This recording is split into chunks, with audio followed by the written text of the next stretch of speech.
Λοιπόν, το θέμα μας είναι πώς δημιουργούμε καλοκαιρινή ατμόσφαιρα. Έτσι, κάποιες ιδέες όπως μου γράψεις εδώ.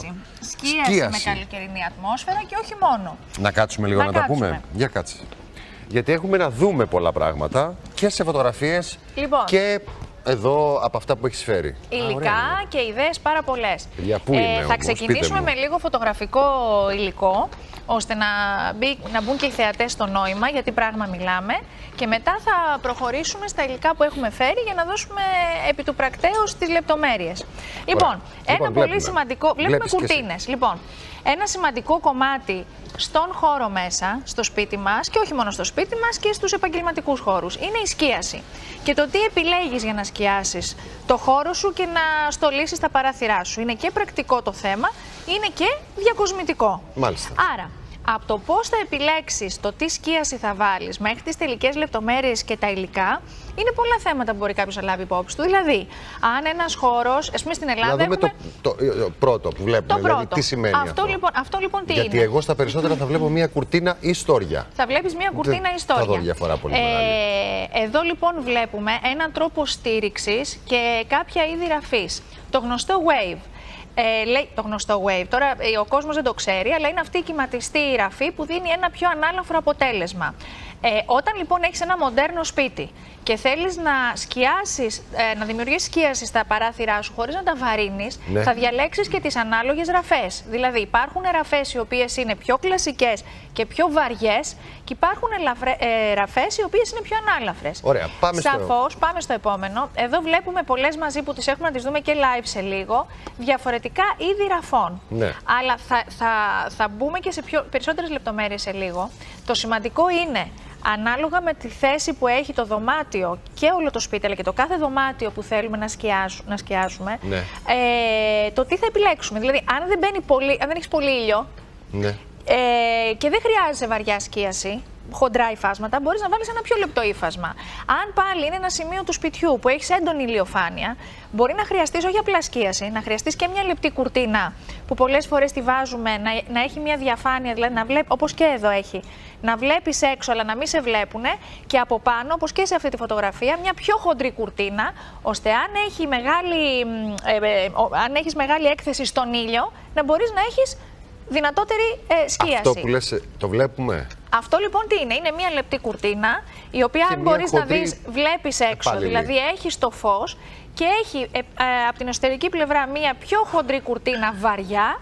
Εάν λοιπόν με ενοχλεί το πολύ το φως ή έχω πολύ έντονο ήλιο, με αυτόν τον τρόπο μπορώ να το κόψω. Καλά, εδώ είναι και η κρεβατοκάμαρα και μιλάμε και για ένα σχετικό blackout που πρέπει να γίνει για να κοιμηθείς ακόμα και τις πρώτες πρωινές ώρες. Πολύ σωστά. Υπάρχουν άνθρωποι που δεν μπορούν καθόλου με το φως. Άρα, και εγώ το ίδιο. Σε αυτή την περίπτωση λοιπόν, καλό θα είναι είτε το πανί να είναι πολύ χοντρό και φοδραρισμένο, γιατί τα χοντρά πανιά, μάλλον γενικά οι χοντρές κουρτίνες, δίνω και tips ταυτοχρόνως, καλό είναι να φοδράρονται.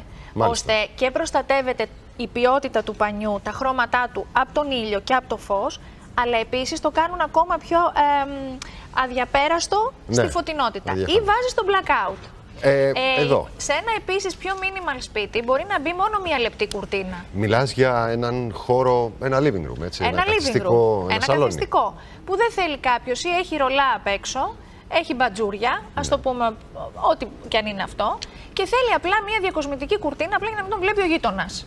Εκεί μπορείς να πας λοιπόν σε μια λύση μιας πιο λεπτής κουρτίνας, που μπορούμε να δούμε τι σημαίνει αυτό. Είναι τα γνωστά βουάλ, είναι οι οργάντζες, είναι οι γάζες, που είναι η μεσαία κατάσταση, ενδιάμεση κατάσταση, και πολλές ποιότητες.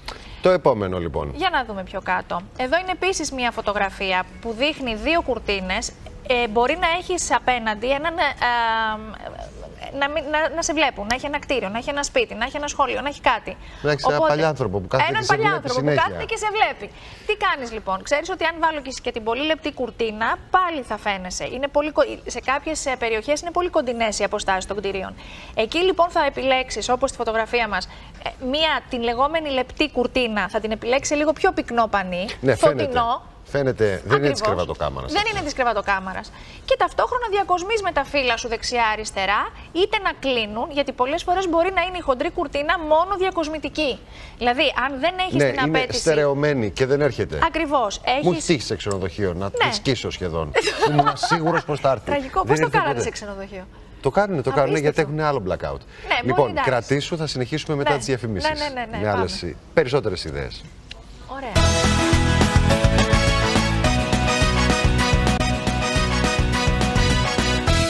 Είμαστε στην καλοκαιρινή ατμόσφαιρα που δημιουργείται στο σπίτι με τις σκιάσεις, με τις κουρτίνες, με τα στόρια. Η Σύση Φιδά μας διαφωτίζει επί του θέματος. Έχουμε μείνει σε φωτογραφίες και προχωράμε. Σχολιάζοντας και...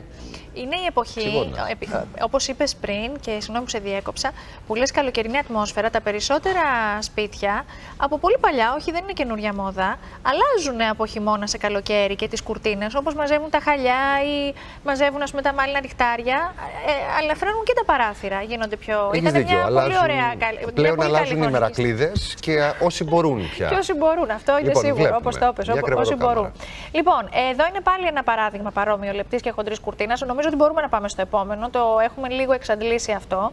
Τα χρώματα. Εάν ένα σπίτι, μπορεί κάποιος να θέλει μια χρωματική ένταση και να μην τη θέλει παντού. Τα παράθυρα είναι ένα πολύ ωραίο σημείο του σπιτιού που μπορείς να βάλεις ένα έντονο print, ένα έντονο χρώμα, ένα σχέδιο και να δώσεις έμφαση μόνο σε αυτό. Ναι. Ή συνδυάζοντάς το και με κάτι άλλο μονόχρωμο όπως στη φωτογραφία μας.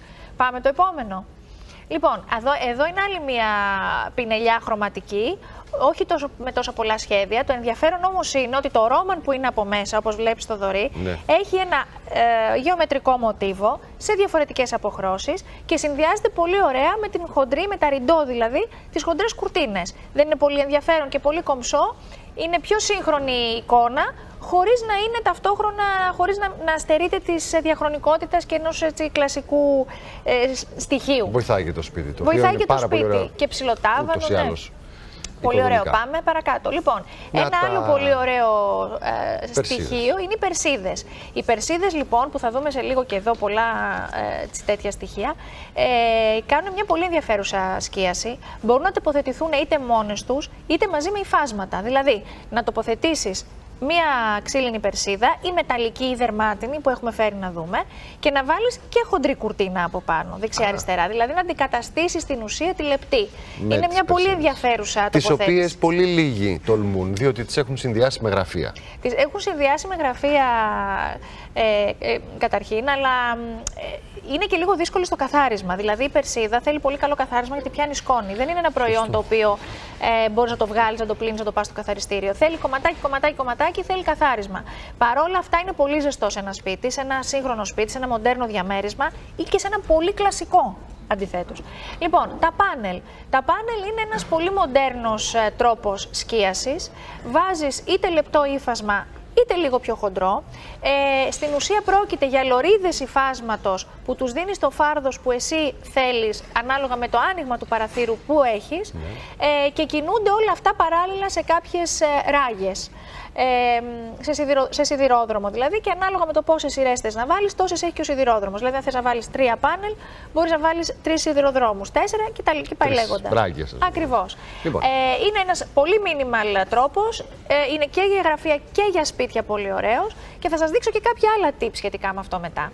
Ωραία. Προχωράμε. Λοιπόν, τα ρόμαν, τα οποία μπορεί να είναι είτε από ύφασμα είτε από κάποιο υλικό που επίσης θα δούμε, που είναι σαν ψάθα, σαν μπαμπού.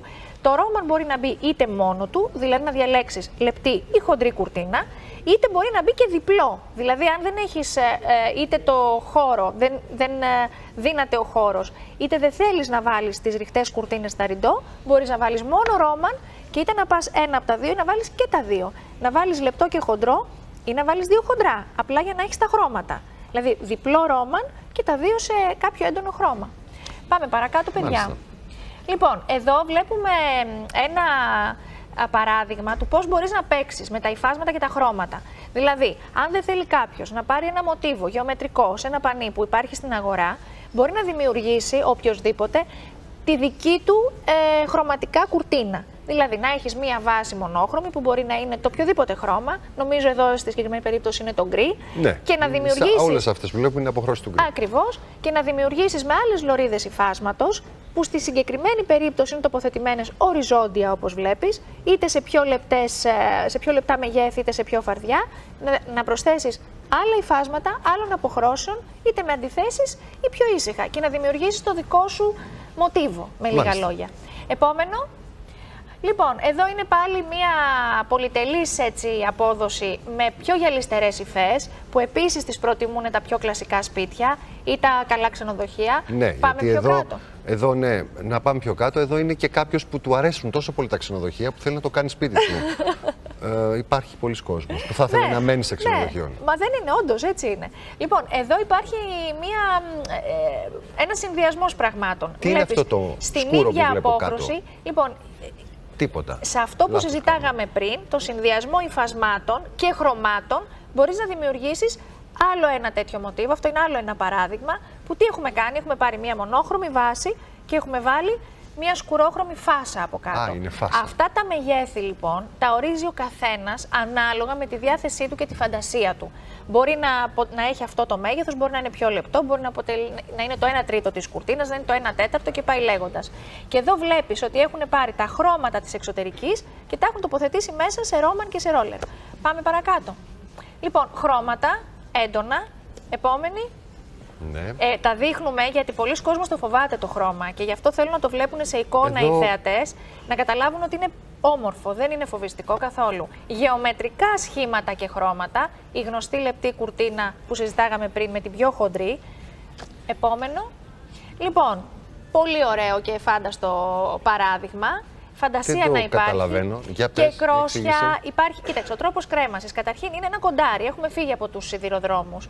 Υπάρχουν διάφοροι τρόποι κρέμασης των υλικών που θα επιλέξει για τη σκίασή σου. Εδώ υπάρχει ένα κοντάρι με πολύ λεπτές υφάνσεις, με κρόσια στο τελείωμα.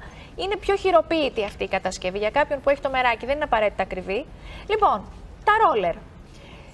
Πολλά υφάσματα, πολλές υφές, πολλοί συνδυασμοί και στα ρόλερ. Συνήθως παλαιότερα τα βάζαν πιο πολύ στα γραφεία, πλέον είναι και στα σπίτια και έχουν φοβερές υφές που θα δούμε και πολύ ωραία εφαρμογή όπως βλέπεις. Σε πιο μοντέρνα σπίτια, τα συνιστούμε σε πιο μοντέρνα σπίτια. Περσίδες οι οποίες είναι, τα shutters αυτά είναι εφάπτονται μέσα στο παράθυρο, δηλαδή δεν προεξέχουν του παραθύρου. Αν κάποιος κάνει ένα σπίτι ή το ανακατασκευάζει και έχει τη δυνατότητα να αλλάξει τα κουφώματά του, ιδίως σε πιο μοντέρνα σπίτια, επιλέγουν κάποιες περσίδες, να τις πω απλά, οι οποίες είναι μόνιμα πάνω στο παράθυρο και συνήθως γίνεται το κούφωμα με τέτοιο τρόπο σαν να μπαίνει σε εσοχή. Ναι. Και είναι μόνιμο. Και το κινείς.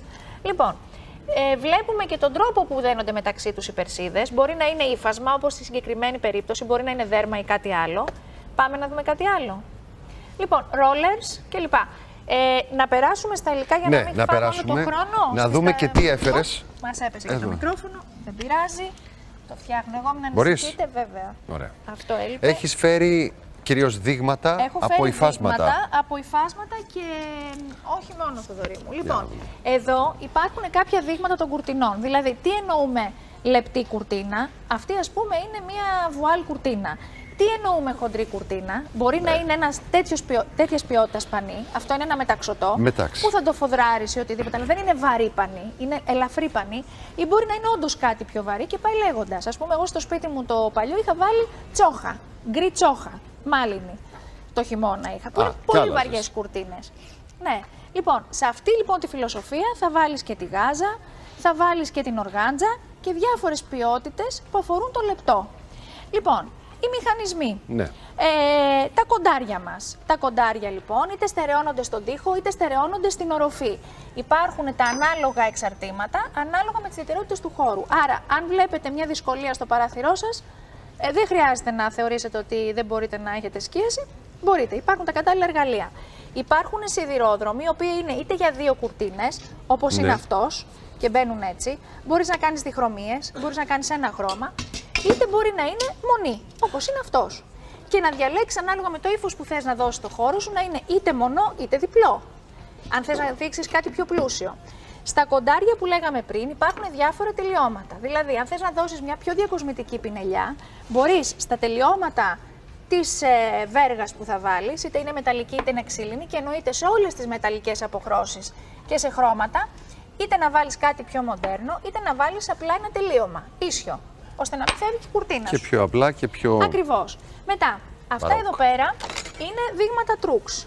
Είναι η γνωστή κρέμαση, την έχουμε εδώ, με τα τρούξ, που επίσης είναι για πιο μοντέρνο σπίτι και όχι μόνο, που περνάει μέσα από τις βέργες. Σου πω την αμαρτία μου. Αυτό εδώ εμένα μου κάνει περισσότερο μπάνιο. Έτσι όπως το βλέπω. Εντάξει, αν είναι μονόχρωμο το πανί, έχεις δίκιο. Αν το δεις όμως ένα πολύ ωραίο πανί, με έναν πολύ ωραίο κρίκο, που μπορεί να είναι και, ας πούμε, τριγωνικός, δείχνει άλλο αποτέλεσμα. Πολύ πιο λουσάτο. Λοιπόν, μετά υπάρχουν τρόποι κάλυψης των σιδηροδρόμων. Αν δεν θέλεις δηλαδή να πας σε έναν απλό σιδηρόδρομο, βάζεις έναν πιο διζαϊνάτο σιδηρόδρομο τέτοιο. Όπως αυτόν, ας πούμε. Ακριβώς, βάζεις έναν απλό λευκό και μπροστά βάζεις τις μετώπες. Αυτές οι μετώπες μπορεί να είναι με ό,τι υλικό θέλουμε. Είτε χρωματιστές, είτε ξύλινες. Αυτό είναι το πιο απλό, νομίζω, που ναι, έχεις. Είτε με δέρμα. Και αυτό γυαλίζει και λίγο. Εντάξει, ό,τι βρήκαμε και στην αγορά έτοιμο. Μπορείς επίσης να τα ντύσεις με ύφασμα. Και αυτό είναι πολύ πρακτικό. Που συμβαίνει πολύ συχνά στα σπίτια. Βεβαίως. Ένας άλλος τρόπος κρέμασης που είμαι σίγουρη ότι το έχεις δει, είναι αρκετά minimal και ταιριάζει πολύ και σε εξοχικά σπίτια, είναι με τις ντίζες. Που βάζουν μία ντίζα από τη μία άκρη του παραθύρου μέχρι την άλλη και με κλειψάκια πιάνει την κουρτίνα και πέφτει πολύ ανάλαφρο. Ναι. Αυτό είναι ιδανικό για λεπτές κουρτίνες. Και για εξοχικά σπίτια. Εδώ έχουμε φέρει μία πολύ γρήγορη ματιά, μπορούμε να ρίξουμε σε διάφορα είδη σιδηροδρόμων. Ναι. Δηλαδή υπάρχουν για όλα τα γούστα, για όλες τις διαστάσεις, για όλες τις διακοσμήσεις που μπορεί να έχεις μες στο σπίτι σου. Στρογγυλά, πλακέ, ασημένια, χρυσά, μπρονζέ, ρόμαν, μηχανισμοί επίσης για όλα τα μεγέθη, είτε είναι βαρέως τύπου, δηλαδή αν έχει κάποιος ένα μεγάλο παράθυρο, μεγάλο άνοιγμα, καλό θα είναι να ζητήσει μηχανισμούς βαρέως τύπου. Αν είναι κάτι πιο μικρό, μπορεί να βρει και ένας απλός μηχανισμός. Για να μην λυγίσουν, να μην χαλάσουν, να μην. Ακριβώς, για να αντέξουν στο χρόνο. Είπες για γούστα και κυρίως, αλλά και για βαλάντια. Για όλα τα βαλάντια. Υπάρχουν. Και οι μηχανισμοί είναι πλέον... από μεσαία και πάνω. Όχι, όχι. Και οι μηχανισμοί πλέον, Θεοδωρή, μπορούν να εξυπηρετήσουν όλες τις τσέπες. Έχει προσαρμοστεί και η αγορά, αλλά και τα ίδια τα προϊόντα έχουν τόσο μεγάλη γκάμα και τόσο μεγάλη ποικιλία που μπορεί να βρεις οτιδήποτε θέλεις. Από το πανάκριβο που λες, μα αν είναι δυνατόν αυτό το πραγματάκι κάνει τόσο, μέχρι το πιο οικονομικό που μόνο σου μπορεί κάποιος να πάει να το βάλει και να πει δεν το κατάλαβα καν και να κάνει μια θεματική αλλαγή. Χαίρομαι ιδιαίτερος. Τα αμπράς είναι τα δεσίματα της κουρτίνας. Κάτι άλλο που είναι σημαντικό. Είτε πέφτει η κουρτίνα ίσια, είτε δένει στο πλάι. Ο τρόπος που θα τη δέσεις στο πλάι είναι και αυτός ένα κομμάτι μεγάλο. Δηλαδή, μπορεί να είναι κάτι τέτοιο, μια πιάστρα που βάζεις την κουρτίνα μόνη της και στηρίζεται από εδώ, ή κάτι τέτοιο, επίσης πολύ μοντέρνο, δηλαδή στερεώνεται στον τοίχο κατά αυτόν τον τρόπο και μπορείς να έχεις και μια δέστρα, που έχουμε φέρει δέστρες, ή το πιο απλό γατζάκι. Είμαι σίγουρη ότι το έχεις δει. Ναι, σε επαγγελματικούς χώρους, σε σπίτι, οτιδήποτε. Βάζεις ένα γατζάκι στον τοίχο και με ένα κορδόνι ή με την ίδια την κουρτίνα, ένα κομμάτι ύφασμα, φτιάχνεις το αμπράς και τη στηρίζεις. Τα διακοσμητικά στοιχεία που μπορείς να βάλεις είναι πάρα πολλά. Όπως βλέπεις, κοίταξε. Φούντες. Κλασικά, μοντέρνα, δηλαδή αυτό είναι πολύ κλασικό. Αυτό είναι πολύ κλασικό. Αλλά αυτό δεν μπορούσες να πεις ότι μοντερνίζει αρκετά. Ή κάτι τέτοιο. Όλα αυτά είναι δέστρες. Και εδώ επίσης έχουν έτσι ένα ιδιαίτερο σχέδιο, πολύ χαριτωμένο που δεν το λες βαρύ. Μια μεγάλη καινοτομία στον χώρο της σκίασης και των υφασμάτων είναι και τα λέιζερ, οι κοπές σε λέιζερ. Δίνουν στα υφάσματα 3D τελείως αποτέλεσμα, το οποίο είναι πάρα πολύ εντυπωσιακό και δεν χρειάζεται βέβαια να βάλεις και δεύτερη κουρτίνα σε κάτι τέτοιο. Υπάρχουν, οι λέιζερ κοπές γίνονται σε διάφορα υφάσματα, ακόμα και σε δέρμα. Αυτό είναι δέρμα. Όχι, είναι απομίμηση δέρματος όμως, γίνεται και σε δέρμα, γιατί δεν είχαν έτοιμο να δούμε. Είναι ιδιαίτερα εντυπωσιακό και μπορεί επίσης να μπει είτε σε ένα σπίτι μοντέρνο, minimal, είτε σε ένα σπίτι πιο κλασικό. Απλά αν κάποιος επιλέξει μια τέτοια, ας πούμε και εδώ σε μια λεπτή κουρτίνα, αν κάποιος επιλέξει ένα τέτοιο ύφασμα, καλό είναι να μην το φορτώσει. Να το επιλέξει δηλαδή, να επιλέξει δηλαδή να βάλει μόνο αυτό. Όπως βλέπεις έχει προχωρήσει πάρα πολύ η τεχνολογία. Ένα άλλο κομμάτι είναι οι εκτυπώσεις. Υπάρχει πλέον δυνατότητα εκτυπώσεων σε υφάσματα για να τυπώσει κάποιος το δικό του θέμα, το αγαπημένο του θέμα στην κουρτίνα, σε όποια κουρτίνα και αν θέλει. Καλό θα είναι η ραφή, δηλαδή το τελείωμα της κουρτίνας, την κρέμασή της, να είναι απλό, να μην είναι φορτωμένο. Και η εκτύπωση πλέον έχει προχωρήσει και σε άλλα υλικά που δεν είναι ακριβώς ύφασμα. Είναι PVC ύφασμα. Πιάσ' το να δεις. Αυτό, το Ναι, ίδιο αυτό. PVC ύφασμα. Υπάρχει λοιπόν δυνατότητα στα ρόλερ που είδαμε πριν, που είναι και κάτι τέτοιο, όπως αυτό, Ναι. να εκτυπώσει κάποιος το θέμα το οποίο θέλει. Γιατί Εδώ το επιτρέπει αυτό το ύφασμα. Ακριβώς. Έχεις δηλαδή εσύ μια πολύ ωραία φωτογραφία από κάποιες διακοπές, ένα τοπίο. Μπορείς να πάρεις τη φωτογραφία και είτε να τη βάλεις σε ένα παράθυρο ρόλερ ή σε ένα παιδικό δωμάτιο ή στα πάνελ που βλέπαμε, τα ξεχωριστά, και να είναι η σύνθεση των πάνελ η φωτογραφία. Είναι πάρα πολύ ενδιαφέρον. Σύση, μας έδωσες πάρα πολύ Σας έδωσα ωραίες για- ιδέες και είμαι Αυτά- σίγουρος πως υπάρχουν κι άλλες πολλές. Οι περσίδες οι ξύλινες. Ναι. Είναι ξύλο αυτό, Πρέπει να περάσει το αίμα. πρέπει να ρωτάω. Είναι...